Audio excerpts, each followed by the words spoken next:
Sup, guys? Alexander here. I know it's been a while. Anybody come back for me? Thank you. Appreciate it. Holidays and all that craziness. Anyway, review. This time doing a series called Samurai de Picchio, an older one from the 2000s in Tokyo Pop by Akamine Kamajo. Sorry if I butchered that name. And it's one that I think it's a little overlooked. Some people probably look at it and probably try picking it up and saw it as a bit of like cheap knockoff of Rurouni Kenshin. Anyway, it does have some similarities, but it definitely does have some of its own thing. And I think it's not really a hidden gem per se, but I kind of like it for what it is. So anyway, let's get into it. The plot is the story takes place 4 years after Sekigahara, a great battle between several samurai clan to decide the next pretty much ruler of Japan, next shogun, with of course ending up with Tokugawa. Anyway, in that time, a legend rose out of it named Demonized Kyo. A legendary samurai apparently killed 1,000 men, is now wanted by the government with a bounty of 1 million ryo on his head. Yeah. And, sorry, it's been a while since I read this. But instead of joining him, we first to accompany a medicine seller by the name of Kyoshiro Mibu, who's just wandering around, but he's a bit more than meets the eye to him. And he happens to run into a bounty hunter who mistakes him, named Yu Yoshina, mistakes him for the titular Demonized Kyo because he happens to dress in similar fashion to him and also carry a sword similar to him. Again, a little suspicious that some medicine peddler would carry a sword.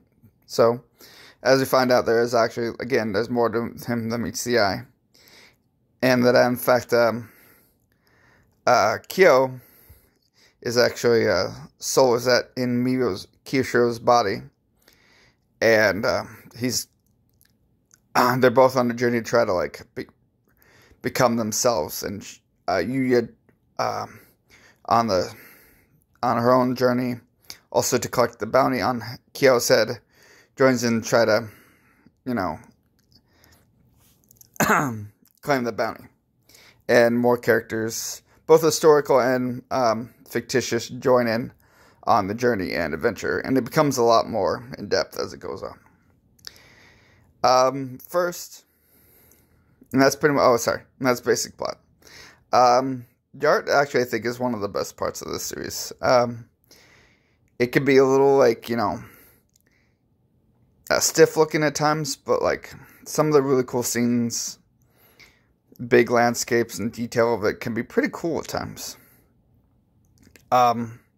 It's not all that eye-catching at times, but other times it can just get really cool. And I really like some of the the fight scenes and some of the really cool shadings and lighting effects that they have in it. Really make some of this fights come to life, and I really enjoy that. Let's see.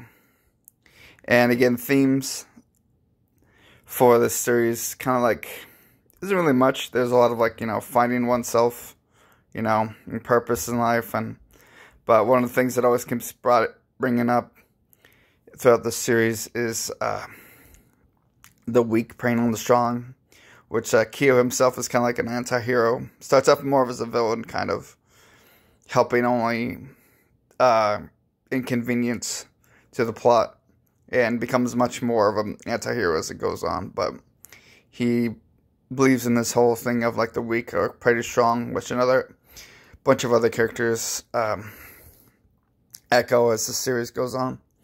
And it's kind of just the main thing. It's less about that though, too, because it's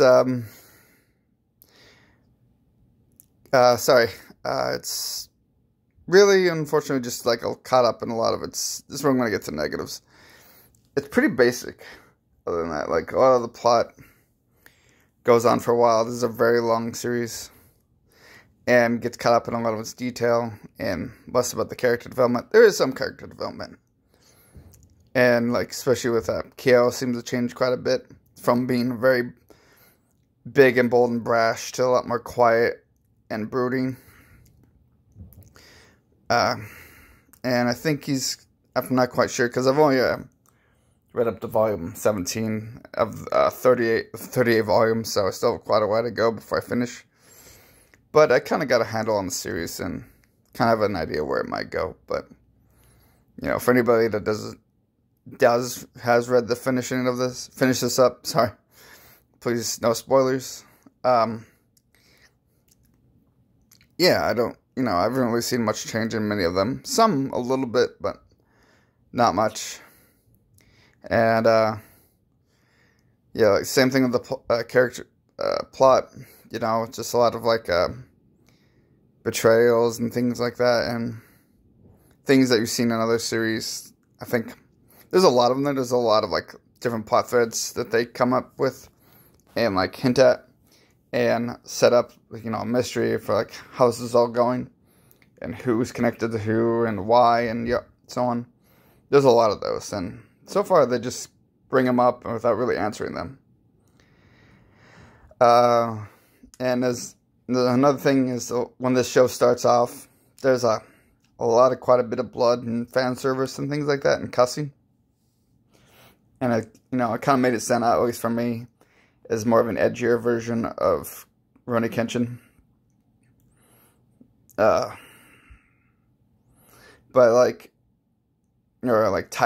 Kenshin type, I should say. But as the series progressed, like, at least for Tokyo Pop and how it, like, edited it and translated it, seems to change quite a bit and kind of diverted away from all that. Man, for me, it kind of took off that kind of the bite that the series had. And again, like I said, this is 38 volumes, so it's quite long, which for some people I know it can be a bit of a drag because they don't want to get invested in something they might like. For me, it's kind of like, I guess I call it like a,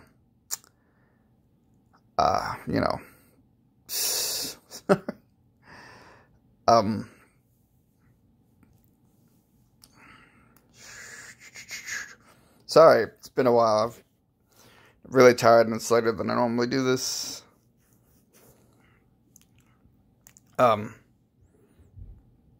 Guilty pleasure. Thank you. Jesus, sorry. I'm so sorry. Guilty pleasure series. But you know what? To each their own, right? So, in summary, there's some fun action, some pretty nice art at times. Kind of basic plot and characters. Becomes a little less edgy as the series goes on, and it's kind of long. But, you know, if you get past some of the negatives, I think you might find something you enjoy. You know, just to, turn off your brain to. Some little mindless action. Anyway, that's it for today. Bye, guys.